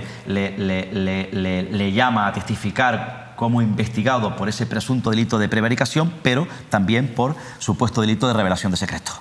Bueno, vamos a continuar ahora con un asunto que generó muchísima polémica en su día. Seguramente en los últimos días habrán visto titulares en los que se habla de unas denuncias presentadas, unas investigaciones penales, causas penales abiertas contra dos mujeres activistas en contra del proyecto de Cuna del Alma en el sur de la isla de Tenerife. Bien, ya se ha resuelto por lo menos uno de los dos casos, de las dos denuncias, porque el juicio pues ha sido suspendido por una cuestión técnica, pero quiero que vean este titular de mirametv.com. La absuelta una activista de la acampada Stop Cuna del Alma acusada de presuntas lesiones. Óscar, bueno, importante destacar esto, porque aunque nosotros no le hemos dado mucha cancha a esas denuncias, por lo menos limpiar la imagen de esta persona que evidentemente había sido denunciada en ese acto de protesta realizado por los activistas, lo recordarán, en el piso piloto que tenía la empresa gestora de Cuna del Alma. Efectivamente, que lo contamos en su momento, algunos activistas, efectivamente, donde estaba además la dirección de la empresa, ¿no? Hubo denuncias cruzadas, hubo una investigación de la Guardia Civil y, bueno, efectivamente había muchas dudas, insisto, en un momento aquel clave que contamos, de mucha tensión, en aquel punto álgido de protesta y de enfrentamiento entre los activistas y la propia empresa, pero efectivamente, bueno, es importante darlo a conocer para despejar esa duda y, por tanto, esa incógnita, insisto, judicial que quedaba en el camino. Bueno, por lo resuelto esto, vamos a centrarnos ya, como les hemos dicho a lo largo del programa, en esa crisis migratoria que está sacudiendo la ruta canaria. Esto no es una novedad, esto es algo con lo que nos estamos enfrentando, una realidad a la que nos enfrentamos pues año tras año, con mayor intensidad dependiendo de la época del año, con mayor o menor intensidad también dependiendo de esas relaciones diplomáticas, esa política exterior que tanto nos cuesta entender, ¿no?, a los ciudadanos de a pie muchas veces. Y la verdad es que están pasando muchísimas cosas en los últimos días, muchísimas tragedias. Vamos a empezar por este titular, si les parece, de Canarias ahora. 2 días agónicos en la ruta canaria, que suma 37 desaparecidos y las muertes de un bebé, una mujer embarazada y un hombre. Hoy, jueves, han sido rescatadas más de 200 personas en esta ruta canaria. Pero es que además, vean este titular de Diario de Fuerteventura: entre mareas, culpa de la muerte de una mujer embarazada en una neumática rumbo a las islas al blindaje de fronteras. ¿Qué está pasando? ¿Qué ha ocurrido? Bueno, en las últimas horas varias novedades. Por ejemplo, la ONG Caminando Fronteras ha acusado en este caso, y por cierto, la ONG Caminando Fronteras y Chema Santana, que es el candidato de Nueva Canarias al Senado, han acusado de que existen acuerdos del gobierno de España con Marruecos para delegar el rescate de las personas migrantes a Marruecos, a pesar de que esas embarcaciones se encuentran en aguas españolas o en aguas donde tendría que actuar Salvamento Marítimo de España. Y lo digo porque también en las últimas horas se ha filtrado y lo ha adelantado en exclusiva la cadena SER un audio en el que se evidencia que esa última embarcación donde se produjo esos trágicos fallecimientos que veíamos en la primera noticia, en el primer titular, se encontraba en aguas de rescate españolas. La verdad, son aguas, como saben, del Sáhara Occidental, que son aguas que son zona de rescate española, y sin embargo fueron rescatadas por, en este caso, las autoridades marroquíes, con un retraso que ha generado muchísimas dudas, Óscar, sobre cómo se ha llevado a cabo este proceso de rescate por parte de las autoridades marroquíes, pero el resultado, de nuevo, tragedia en las aguas Efectivamente, canarias. es el drama. De hecho, bueno, ha sido tremendo, ¿no? En este caso, y además veníamos hace unos días de vivir un episodio, efectivamente, en aguas cercanas a Lanzarote, con el fallecimiento de una mujer embarazada. Y en este caso, bueno, esos supervivientes, los que rescataban, ¿no? Fueron unas horas, estos días, ¿no? El martes, cuando conocíamos la noticia, ya el miércoles por la mañana, ¿no? Cuando veíamos efectivamente que se confirmaba que ese salvamento marítimo confirmaba que hallaban el cadáver de un menor, que luego ya hallaban un cadáver de otra persona, y luego se fueron sucediendo más noticias de más cadáveres, ¿no? Y de supervivientes, ¿no? Que evidentemente, bueno, a todos se nos ponen los pelos de punta. ¿Por qué? Porque es el verdadero drama de este fenómeno migratorio, ¿no? Estas personas, estas familias, niños, mujeres, familias completas que tratan de buscar un horizonte, una esperanza, de dar un salto efectivamente, y se encuentran en una travesía durísima, ¿no? Porque además también nos contaban ayer, bueno, confirmaban desde el Salvamento Marítimo que a las 24 personas que en un primer momento rescataron, muchos de ellos los rescataron ya en el agua, ¿no? Es decir, a punto efectivamente de morir, porque además también ayer yo tenía la oportunidad de hablar con algunos expertos, algunos de los que forman parte del rescate hace unos días de estas personas que han llegado, por ejemplo, a Lanzarote, con el caso de la mujer embarazada. Me contaban que gran parte el 90%, por ejemplo, de las personas que llegan o que se rescatan en situaciones de riesgo en la isla de Lanzarote, me lo contaban desde el propio Consorcio de Seguridad de Emergencia, no saben nadar. Si el 90% de las personas que llegan no saben nadar, imagínense, además también recuerdan lo que ocurrió en aguas cercanas a Órsola, ¿no? Aquellos hombres que fallecieron, que fue tremendo, ¿no?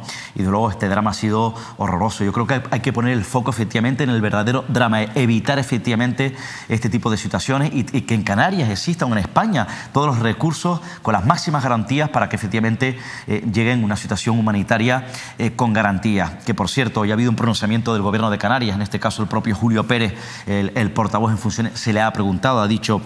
El propio Julio Pérez ha lamentado en nombre del Gobierno esta situación, que ha dicho que constituye una causa de dolor y desolación. Ha llegado, por cierto, esta misma tarde una embarcación con 121 migrantes a la Costa del Hierro. Hay un repunte importante, y también esta mañana conocíamos la llegada de unas 59 personas a las costas de Gran Canaria. La verdad que quizás lo más complicado de entender, a ver si nuestra próxima invitada nos ayuda a entenderlo, es que en estas muertes de personas, en estas muertes de seres humanos, tenga mucho que ver cuestiones de geoestrategia política, de negociaciones de altas esferas políticas, sí, donde al final pues no se está teniendo en cuenta la gravedad de, evidentemente, esas decisiones. Por ejemplo, como que una embarcación que se encuentra en aguas de rescate, porque son aguas de rescate Canarias, efectivamente, en vez de ir el salvamento marítimo, vayan las autoridades marroquíes o salvamento marítimo de Marruecos, cuando normalmente suelen llegar tarde, y como se ha vuelto a demostrar, pues esos retrasos pueden costar las vidas de esas personas. Quizás es lo más difícil de entender de todo, pero seguro que quien nos lo puede explicar muy bien es nuestra próxima invitada, que es María Greco, es activista y forma parte de esta organización de Entre Mareas. Antes veíamos que se han concentrado ante la delegación del Gobierno en la isla de Fuerteventura. María, muy buenas noches, gracias por acompañarnos aquí en Mírame Televisión. Hola, buenas noches, gracias por la invitación. Hablaban ustedes de esos intereses políticos. La realidad, supongo que los he escuchado en las últimas horas, se ha filtrado ese audio en el que, bueno, pues parece que se vuelve a confirmar lo que ya muchos apuntaban, y es que esa última embarcación donde se produjo ese último naufragio se encontraba en aguas de rescate de salvamento marítimo, en aguas de la zona SAR Canarias, y sin embargo fueron las autoridades marroquíes las que fueron a rescatarlo. ¿Qué está ocurriendo en torno a esa geoestrategia política? ¿Qué está ocurriendo para que las vidas de las personas al final dependan de decisiones de alta diplomacia que muchas personas, ya te lo reconozco, no somos capaces de entender? Bueno, pero no es, esto lleva ocurriendo décadas, ¿no? Ahora ha ocurrido ahora, y hemos tenido la suerte de ese audio que evidencia que efectivamente ha habido un delito de omisión de socorro, ¿no? Porque eso es un delito. Es decir, en el mar hay una ley que rige el mar, y tú tienes la obligación de socorrer a cualquier persona y a cualquier embarcación que se encuentre en dificultades.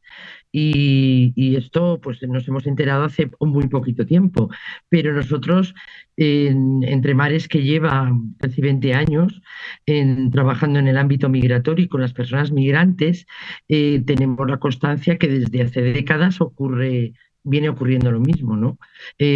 Tanto el Consejo de la Unión Europea como los diferentes países siempre están más pendientes de sus agendas a corto plazo, como decíamos esta mañana en el comunicado, el populismo, las estrategias electorales y el uso instrumental.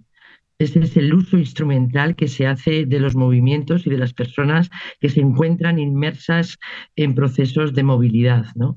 Que es lo que lamentamos, ¿no? Y al final, como siempre, son las víctimas, porque son las víctimas de estas estrategias políticas que van más allá de los derechos humanos, de los derechos de las personas, de la vulneración del derecho internacional, como en este caso, y que está pasando todo el rato, ¿no? Para nosotros no es sorprendente. Lo que nos ha sorprendido, y ahí alabamos la labor informativa, de que se haya hecho público, porque en pocas ocasiones tenemos la fortuna de poder escuchar lo que estaba pasando, ¿no? Y lo que ha pasado, ¿no? Y eso es muy revelador y sobre todo pone de relieve una realidad que, como les cuento, no es ni del martes ni del miércoles, sino que lleva ocurriendo pues en Canarias desde que llegó el primer cuerpo a Fuerteventura, en la playa de la Señora, que fue en 1999, y que son casi 29 años, ¿no?, de la aparición de los primeros cuerpos constatados, ¿no?, en la ruta canaria. Entonces eso es lo que está ocurriendo desde hace décadas. La verdad es que usted insiste mucho en eso, en que esto no es un fenómeno nuevo. Sí que es verdad que al final la intensidad, y ahí tenemos mucha responsabilidad los medios de comunicación, de cómo se pone en el foco o no sobre estas cuestiones, y sobre todo también, no hay que perderlo de vista, el hecho, lo comentabas ahora, el hecho de que se conozca, por ejemplo, pues una grabación que al final, bueno, pues despeja cualquier tipo de dudas, ¿no? Pero claro, llegados a este punto, presunto delito, evidentemente, por parte de las autoridades que han permitido esta situación. Ahora, ¿qué va a ocurrir? ¿Quién va a denunciar esto? ¿Cómo se tiene que actuar? Y sobre todo, ustedes desde Entre Mareas, ¿creen que podría prosperar una causa penal por lo que ha ocurrido en estos últimos días en la ruta canaria? Yo creo que se debe hacer. Lo que no sé si se va a prosperar, pero hay indicios, hay una grabación, o sea, hay una prueba evidente de lo que ha ocurrido. Entonces, yo creo que se debe hacer, que se debe denunciar, que se debe poner una demanda, en este caso al Gobierno de España, al Gobierno de Canarias en el caso, porque es un espacio que le correspondía al Gobierno de España a través de Canarias, de atender esa llamada, que había una embarcación, según traslada el audio, que era el Calliope, que estaba a 1 hora y que le ordenan que regrese, que no existe ninguna dificultad. Entonces, yo creo que sí, que se debería imponer esa demanda, y que hay pruebas suficientes como para que prospere la demanda. Otra cosa es que lo haga o no. Y respecto de los medios, que agradezco mucho que aluda y que a esa realidad, yo creo que estamos asistiendo también, sobre todo desde el año 2015, ¿no?, a un espectáculo mediático del drama de la inmigración. Y en muchísimas ocasiones, además, se incide, los medios de comunicación en general, no hablo del suyo porque lo desconozco, pero me imagino que no, pero se incide mucho en que la ruta atlántica es de las más peligrosas del mundo, ¿no? Se incide mucho en que cómo se atreven estas personas que vienen en vacaciones endebles, y creemos, ¿sabes? Y esa lectura, la lectura de eso, puede trasladar de que las personas son unas inconscientes, y que a la postre las responsables de que se mueran son ellas. Y lo que nosotros siempre queremos poner en evidencia y en el primer plano es que las personas están muriendo en el Atlántico y en el Mediterráneo por el blindaje del control de las fronteras que ejerce la Unión Europea. Es la ley y las medidas que toma la Unión Europea para blindar su frontera del sur la que está causando las muertes. Es decir, no las personas que están montándose en estas barquillas para llegar a Europa, que no tienen otra vía para llegar, porque nosotros incidimos que si hay vías regulares, si hay visados, si las personas se activan visados para que las personas africanas puedan ingresar en territorio de la Unión Europea, la gente no es boba, no se va a jugar la vida en el mar, ¿no? Eso es una cuestión que nosotros tenemos muy clara, ¿no? Entonces yo creo que los medios de comunicación tienen que ser más rigurosos y más prudentes en la manera de informar, porque ciertamente es que nosotros lo vimos en la calle y no especialmente a personas de una determinada ideología, que todos y todas sabemos quiénes pueden ser, sino que dicen, pero es que fíjate, ¿cómo se le ocurre a esta mujer embarazada montarse en esta embarcación? Se habla mucho del drama y se habla poco de las causas que provocan que estas personas tengan que recurrir a estos medios para llegar a Europa. La verdad es que yo comparto esa reflexión en el sentido de que, sobre todo, creo que tiene que haber más formación de nosotros también, de este medio de comunicación, pero de todos en general a la hora de abordar un asunto que al final es muy complejo. También hay que entender, María, que es un asunto muy complejo, que no se explica solo por una causa, que tiene muchísimos factores y donde influyen también cuestiones de alta política que muchas veces los ciudadanos de a pie es muy complicado que manejen, y por parte de los medios de comunicación hacer ese ejercicio de poder explicarlo todo de manera completamente responsable tampoco es un ejercicio fácil, pero nos tenemos que aplicar a ello y evidentemente aquí en este medio tampoco queremos escurrir el bulto con ello. Hace falta más formación y más responsabilidad a la hora de contar este tipo de noticias. Insistían ustedes en Entre Mareas de ese blindaje que está provocando esta situación, ¿no? De poner el foco en eso. Pongamos el foco en esa alta política, en ese blindaje. Y decía una activista también reconocida como es Elena Maleno en las últimas horas que existen acuerdos para delegar los rescates entre España y Marruecos para que sea Marruecos quien lleve a cabo esos rescates a pesar de que se produzcan en aguas donde tendría que actuar salvamento marítimo.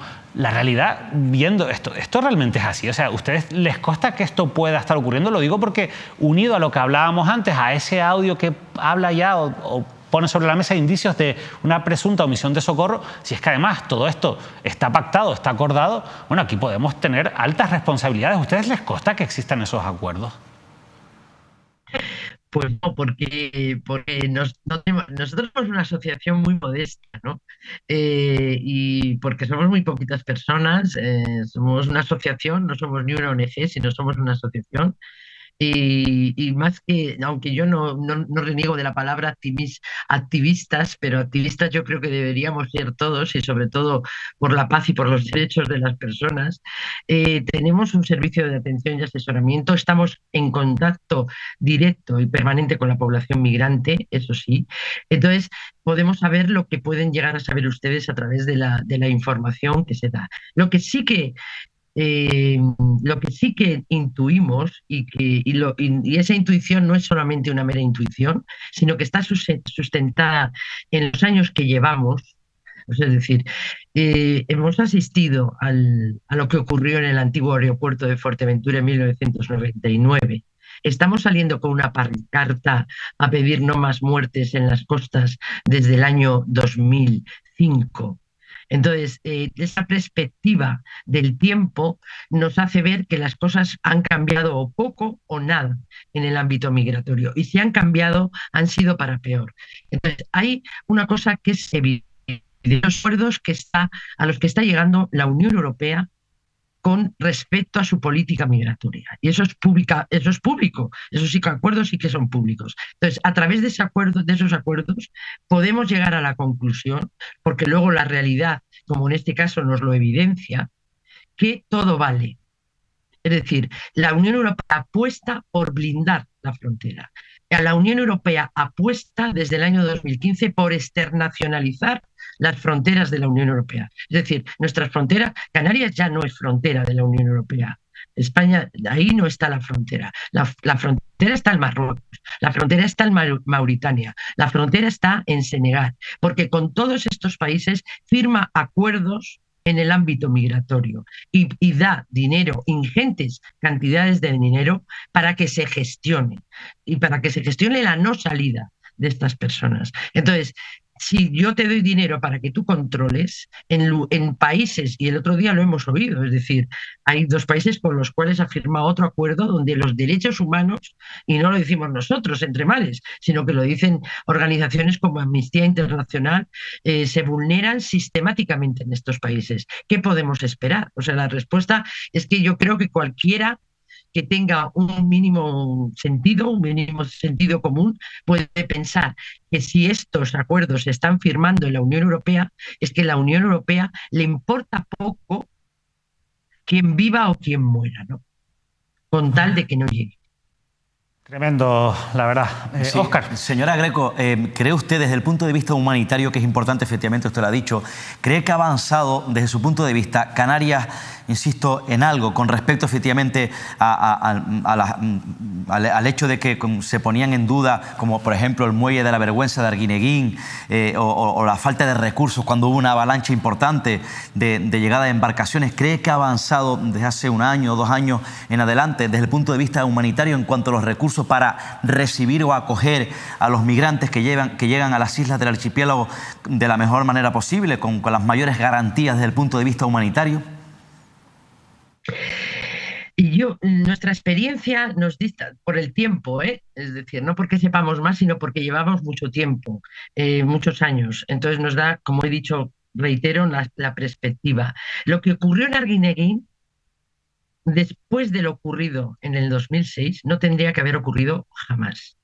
Pero esta es otra de las cuestiones que son como un trasfondo dentro del contexto migratorio, y es abordarlo, y ahí los medios de comunicación insisten, en crisis. O sea, es decir, estamos hablando permanentemente de crisis del fenómeno migratorio. La crisis del Mediterráneo, la crisis de Arguineguín, la crisis de los cayucos, es decir, y eso contextualizado como crisis, lo que hace es tomar medidas extraordinarias, porque a las crisis tú las tienes que abordar tomando medidas extraordinarias. Entonces, lo que nosotros también siempre reiteramos, pero lo reiteramos hasta la saciedad, es que no es una crisis, no son crisis, no debe abordarse como crisis, porque el fenómeno migratorio en Canarias ya vamos para los 30 años, los 30 y pico años. Entonces, mientras la situación, y eso sí que es real, y nosotros tenemos la absoluta seguridad. Esta mañana lo hablábamos, personas que llevamos mucho tiempo trabajando en el ámbito migratorio en Fuerteventura. Vamos a prepararnos, porque viene julio, no será, porque hay mucho viento, porque empieza el viento en las zonas, en las islas orientales, pero a partir de agosto, octubre, noviembre vamos a tener un momento otra vez muy complicado, pero muy complicado porque hace como 3 días se hablaba otra vez de desmantelar los operativos que se habían instalado porque ya no llegaban, ¿no? Entonces, esa visión de estar montando y desmontando recursos porque ahora no vienen, parece que ya no van a venir. Parece que nuestros acuerdos, porque es un reforzamiento del discurso político, es decir, nosotros llegamos a acuerdos de dudosa moralidad en el ámbito del respeto de los derechos humanos, porque estos países con los que firmamos está muy claro que la vulneración de los derechos es casi sistemática, con la confianza de que van a controlar y que no van a llegar. Entonces decimos, bueno, ya como no vienen, pues vamos a quitarlos. Entonces, no hasta que los gobiernos, el gobierno del Estado, el gobierno de Canarias, no tenga claro de que esta es una realidad y va a ser una realidad constante en el territorio, porque somos frontera, mientras eso no lo tenga claro y que los operativos tienen que estar disponibles, Fuerteventura y Lanzarote en estos momentos, y no se está recogiendo en los medios, está en un tris del desborde, porque las embarcaciones están llegando mayoritariamente a las islas orientales, que tradicionalmente son las que menos recursos ha tenido en la historia para afrontar, para hacer una digna acogida y para hacer una acogida como es debido y como se debe tratar a cualquier ser humano que llega, ¿no? Entonces, están llegando.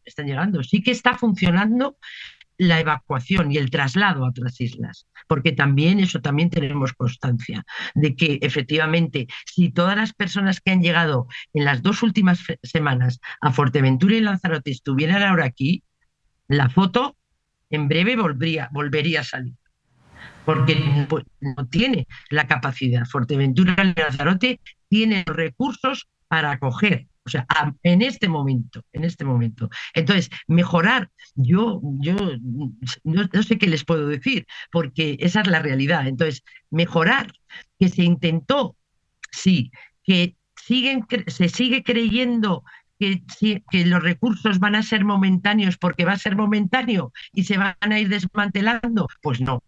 Porque la visión, lo que no ha cambiado en absoluto es la visión de la realidad migratoria. Eso iba a comentar, María, que al final si no cambia esa visión o esa manera de entender el fenómeno migratorio, pues al final no se va a poder hablar de mejoría, porque no se van a tomar las soluciones adecuadas, aunque esto al final, insisto, como hemos hablado, es muchísimo más complejo, de verdad. María Greco, muchas gracias por habernos acompañado, por habernos ayudado a entender y a aprender sobre el fenómeno migratorio y sobre todo esto que está ocurriendo y esos titulares que, bueno, pues que nos llegan día tras día en esta semana negra que hemos tenido, aunque, como ustedes bien han dicho, esto es un problema que no es de semanas, no es de días puntuales, es un problema histórico de años y es un fenómeno, insisto, como hemos dicho, mucho más complejo. De verdad, muchas gracias por esta intervención. Sí, gracias a ustedes y por favor yo les insisto porque ustedes tienen una labor muy importante. Los medios juegan una labor muy importante.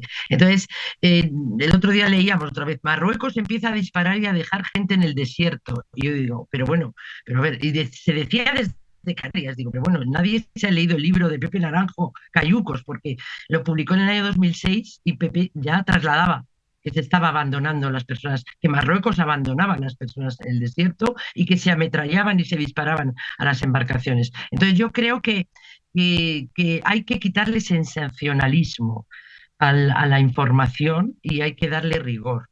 Y sobre todo en cuestiones tan sangrantes y deshumanizadoras como lo que está ocurriendo a nuestras costas. Pues ahí tomamos nosotros, por supuesto, esa recomendación, evidentemente.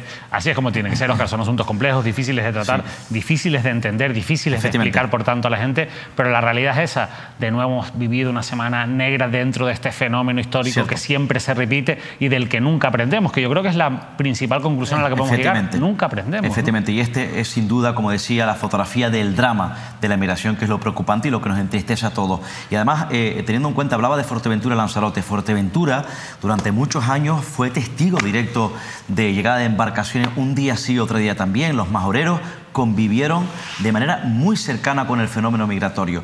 Y por cierto, también Lanzarote. En estos momentos la isla de Lanzarote es la isla que más presión migratoria está teniendo, insisto, en estos momentos en esta comunidad autónoma. De luego hay que ser solidarios, hay que buscar todas aquellas herramientas y aquellas medidas eficaces para que efectivamente, bueno, cuando llegan estas embarcaciones, estas personas a Canarias, sean atendidas de la mejor manera posible. Me preocupa que a día de hoy todavía hay algunas fuerzas políticas, hay quienes todavía a día de hoy, insisto, intenten utilizar el fenómeno migratorio como arma arrojadiza política. Algunas fuerzas políticas concretas que, por cierto, todos sabemos quiénes son. Sí, eso también lo ha dicho María. Óscar, muchas gracias por haber estado otro jueves en directo. Buenas noches a todos. Todavía nos quedan algunos programas antes de irnos de vacaciones, así que todavía queda mucha actualidad que repasar y nosotros nos vamos. Un pequeño consejo antes de irnos. Vienen días de mucho calor a partir de la próxima semana. Tomen, como siempre, las precauciones necesarias, pero también es previsible que haya calima. Vean este titular. Canarias es una de las regiones más contaminadas, si no la que más, de España y tiene mucho que ver en esta situación. Les decía este titular que he publicado hoy Canarias Ahora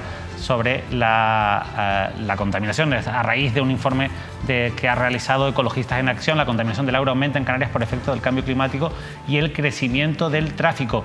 Uno de los factores que influye mucho en el aire contaminado de Canarias es la calima, esas partículas micropartículas que llegan del aire sahariano, del polvo sahariano, y que dejan imágenes como las que estamos viendo aquí. En esos momentos, cuando haya mucha calima, no hagan deporte al aire libre, las personas con problemas respiratorios tomen precauciones porque, insisto, al final los datos están ahí, estamos respirando aire contaminado, sobre todo cuando se producen episodios de calima, y la próxima semana viene un nuevo episodio de mucho calor y probablemente de polvo africano. Así que tomen precauciones. Nosotros nos despedimos, les dejamos ya con la programación habitual de Mírame Televisión. Volvemos el lunes con más entrevistas, el martes tertulia, insisto, todavía no nos vamos de vacaciones, y el jueves, por supuesto, más repasos. Que pasen un feliz fin de semana.